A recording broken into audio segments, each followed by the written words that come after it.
stage fright, a nervous feeling felt by someone who is going to appear in front of an audience.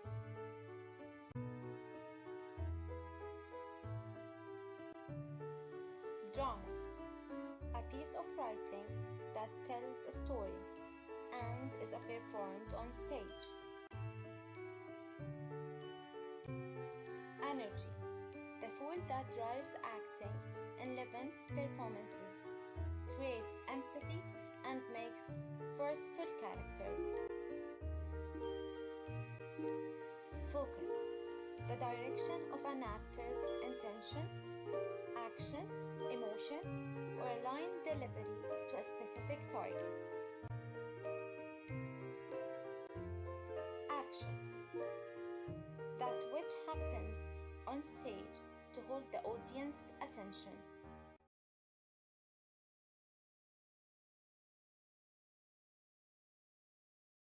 And today I'll be speaking to you about what is acting space. Well, acting space is very simply the space that you possess as an actor or as an actress, okay?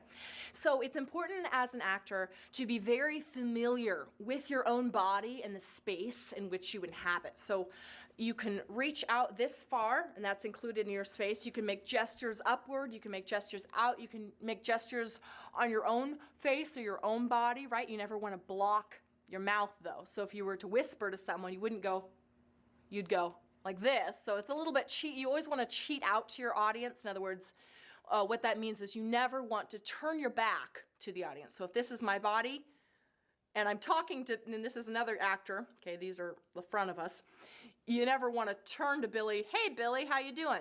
All of a sudden you can't see me at all, okay? Instead, hi Billy. They know that you're talking to each other, okay? You don't need to completely turn the other direction. Okay, so you can refer to the other actor, you can sort of acknowledge and look over there, but a lot of times you're going to speak directly out to the audience. And by the text and the context, the audience will know that you're speaking to Billy and not to them, but you want to include your audience.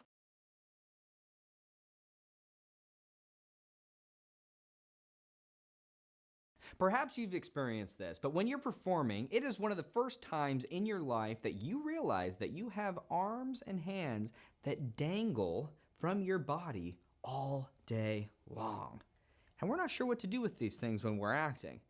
Why does that happen, and how do we fix it? Stick around.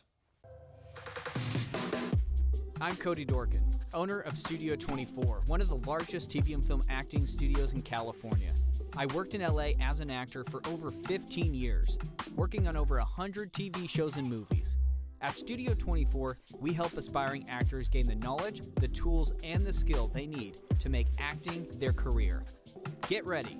We're turning your dreams into reality right now. You guys have probably seen the clip.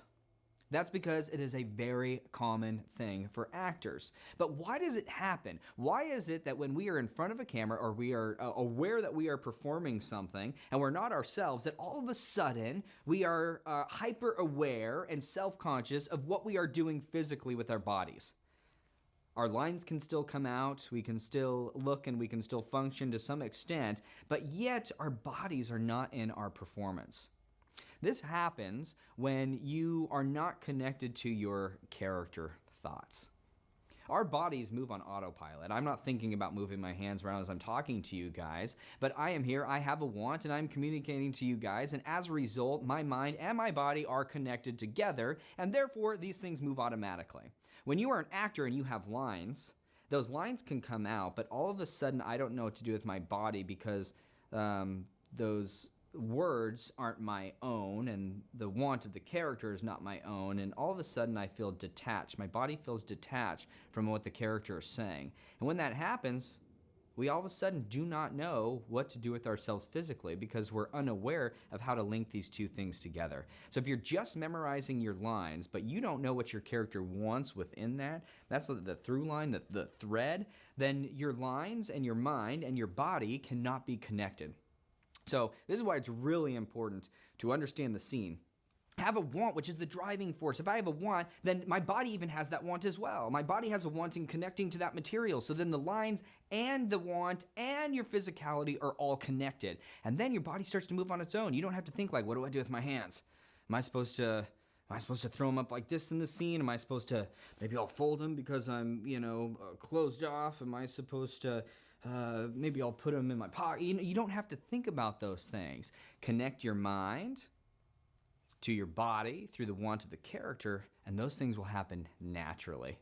Give that a shot on your next performance, and let me know if you get away from your Talladega Nights scene.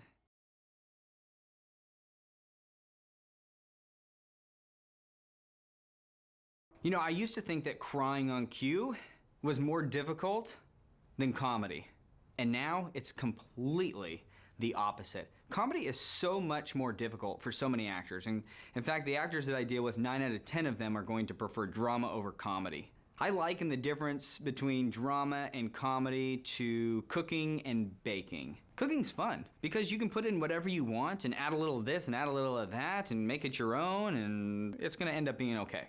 Comedy is not that. Comedy is baking, and this is why I hate baking. It's incredibly technical. A lot of times I think I'm gonna make a cookie, but I add a little extra and I'm like, oh, I want a little bit sweeter, so I add more sugar and it comes out like a piece of bread.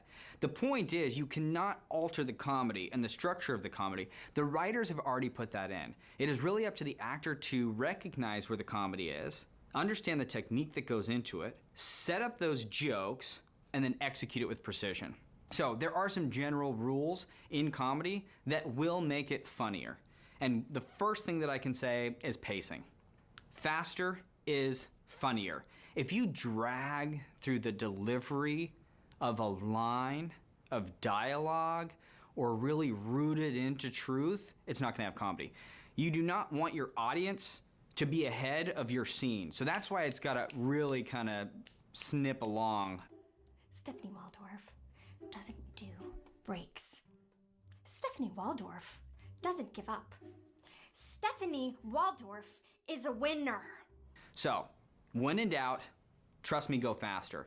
There are beats in comedy that you are gonna have to slow down for, and this is scripted. You'll see these beats. Sometimes they're represented as a beat, like literally in the script, or it'll say then. Either way, there's gonna be a joke that follows that beat. But you gotta set it up, that period of time has to be there, and then it has to be hit. An example of that would be, yeah, of course I shut the door before I left. Beat, I think. Okay, but without that beat, it's actually not gonna work. Yeah, of course I shut the door before I left, I think. See, there's no joke there. It really needs that beat and that transition to actually hit as a joke. I'll see myself back to class. Good day. Comedy follows setup, setup, joke, and there's no more obvious format than multi-camera sitcom. So if you really want to see and study the comedy, watch multi-camera. A setup, setup, joke. It leads, and then normally goes in a different direction, different tone, or something hits as far as like a character. It's like, yes, yes, no, okay? Or it could be no, no, yes. As long as it's going in a different direction, 1 and 2 is the same and the third is different, there's gonna be a joke that's gonna hit there. The other thing is characters. There are some characters that you see repeat and repeat and repeat on sitcoms. And that's because we need these strong character types. They're just bigger than life, and we laugh at them because I have a friend that's like that, or oh, my uncle's, like this guy. But they're an exaggerated version of real life. And generally the tone of comedy is a lot lighter as well. It's up here, so it can't be like sad and it can't be like rooted down here, because if somebody say, well, I just don't know why you left, then that is obviously very sad and not very funny. But if you go, I just don't understand why you left, and the tone is a little bit higher, then all of a sudden we're up in comedy land where people can actually go, oh, I think I can laugh at that. Down here, drama. Nobody's going to laugh. I'm Dr. Lee. You're late. I've been here for an hour. Yes, I do apologize. We're a bit backed up today. Ew, why did you say it like that? Sounds like you can't pass a bowel. Are your parents around here somewhere? Perhaps I could speak to them. The other thing is contrast. Character dynamic contrast. There's always a character in a scene that's gonna be here, and there's always one that's down here. And that creates this fun dynamic between these characters. So, for example, if I was frustrated, and this character is frustrated, then this one has to be the opposite of frustrated. You know, so there might be light. I don't even know what you're talking about. Just come down. What do you mean, what am I talking about? I mean, chill out, you know? And so you've got to have that contrast there for this to work and to go round and round in comedy. Always about that. You know what I'm talking about? Honestly, I don't think I do.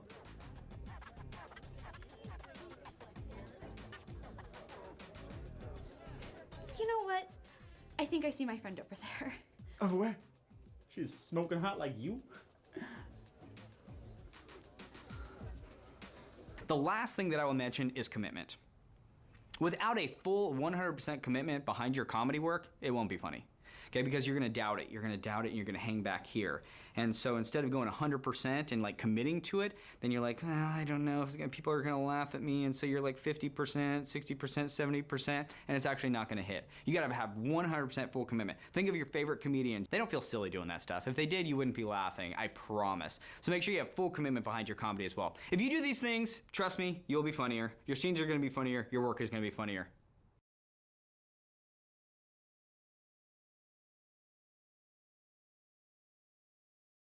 Hey guys, Eddie Ramos here, founder of The Modern Actor.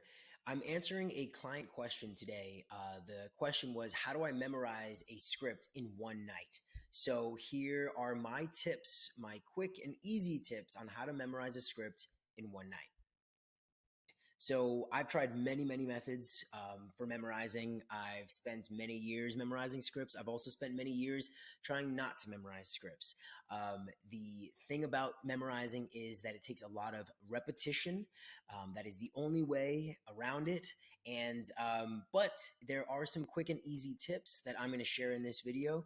So stay tuned and hope you enjoy. All right, so let me just set the scene really quickly. You're about to wrap up your day and you check your email and you see that there's an email from your agent. And in that email is an audition for a 7-page audition, all due the next day. Cut to the panic, the frustration, the stress, the anxiety, no bueno for us actors. But the thing is, we've all been here. So how do I go about memorizing, right? If I'm like under the gun, if I've only got 24 hours to get this audition memorized, filmed, and then back out to my agents to send to the casting directors, then here's the first step. You're going to want to print your sides. Yes, you heard me. A lot of actors do not print the sides.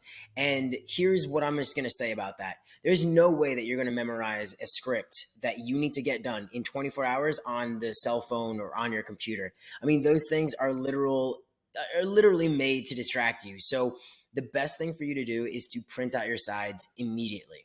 Okay, now that you've printed out your sides, the second thing you're going to want to do is get active. So what I usually do is I kind of replicate what I used to do in theater training. And the directors always knew that the best way for an actor to memorize their lines was to get them up on their feet. So that is the same exact thing that I do when I start working on an audition. I print out the sides and I get up on my feet. And so what I'll normally do is I'll pace around my living room or pace around my room. You look a little crazy, but what that does, it gets your body active. And studies have shown that when you get your body moving, you're actually able to memorize easier. They did a study back in 2018 with people running on a treadmill. They asked people to memorize lines or a piece of text while not moving. And then they asked people on a treadmill to memorize these lines. And lo and behold, the people on the treadmill were actually able to memorize the lines a lot easier and faster. And that's the whole point here. Get up on your feet, start pacing around the room, start speaking out loud, getting your body moving with the lines. It's going to start getting your body memorizing the lines as well. You're starting to memorize some of the actions. Now, as a bonus, and what I like to do is I like to go take my lines out for a walk. So I will literally go walk in, my beautiful neighborhood of California. The weather is always nice. So I'll walk in a neighborhood and I'm just running lines. And in order to not look crazy, I wear my actor hat, so you can order that actor hat on the website, and I'll drop a link on where you can do that. So I'm definitely going to always make sure that I'm moving. The third step is I want to read the script with 4 different perspectives. Now, this is extremely important. The first is as yourself. Once as myself. So now this is no acting. This is just as me, the actor. I'm not putting any emphasis on any of the lines. I'm not performing. I'm just trying to gather information such as what are my relationships? Who am I speaking to? How do I feel about these people? And I'm not even committing anything to memory just yet. I'm highlighting and I'm maybe scratching some notes down, but I don't worry about memorizing off this first pass. That's going to happen eventually. Now, the second pass is once as the writer. Now, it's super important that you start getting super aware of the grammar, the punctuation, the word structuring of the page. You almost want to use like peripheral vision in a way to kind of absorb the way the page works. You've heard of the word photographic memory. This is the moment that I start kind of incorporating my photographic memory. I'm literally looking at the words on the page. When do I speak? When does the other person speak? I'm kind of gathering all the information visually. Next way you want to do it is once as the director. Now I'm starting to incorporate some of the visualization techniques. And so I'm starting to picture, how would a director film this? Is it going to be close? Is it going to be wide? An interrogation scene might be, you and the cop across from you, coffee cups, low lighting. Whereas a romantic scene might be, you and your spouse on a romantic stroll, and so I'm starting to getting the tone and the essence of the scene, starting to memorize that as well. Now, fourth way is finally, after I read those things, those three ways, I'm now going to start reading it as the character. Now, here's where I'm going to add some humor. I'm going to start adding my brand or my type into my performance and starting to add some behaviors and characteristics as well. And now, if you notice, guys, you just read the script 4 times. That's already going to start helping you memorize the sides. And I will do this for all the scenes. So I'm going to read all my scenes 4 times through, gain as much information, actively moving. All right. Now, the final thing I'm going to say about this is you want to now test your memorization. So I memorize very quickly. It's a muscle at this point. So I usually will then read the script 2 more times. And what I like to do is I use the cover up my lines kind of method. So basically what I'll do is I'll take the script, I'll cover my line here. And what I'll do is if I know my line, I will then go down to the next line. But if I mess up that next line, I start again at the top of the scene, and so on and so forth until I can get through the full scene without messing up. This is really important because you get your lines down word perfect. That is extremely important. And you also start to memorize the other person's line. So what that's also helping you with is memorizing your cue line, right? Knowing when you come into the scene. Again, guys, this is, I want to just put this disclaimer. This is not my full script analysis. I break down a script very intensely, and I think that's what really makes a great audition. This is purely for memorizing in one night, just getting those words from the page into your head. So yeah, that final way is test yourself, keep repeating it, keep running the lines as many times as you need to until you get that scene word perfect. And then finally, guys, as a little bonus, get some rest. There is no point of running the lines all night. Usually you'll have this audition due the next day, so you've got to be feeling refreshed. You've got to look good. So you want to make sure that you get some rest. There's another thing that happens with memory is that when you get some rest, the memory gets locked into the hippocampus area, and it kind of works as a double bolt lock. So now you wake up the next morning feeling refreshed. You might run the lines again, and you'll see the difference. You actually have memorized the lines. It's incredible how that works. So by running the lines all night and kind of burning the midnight oil and not getting any rest, you're actually doing yourself a disservice. So get rest, and you will get those lines in your head.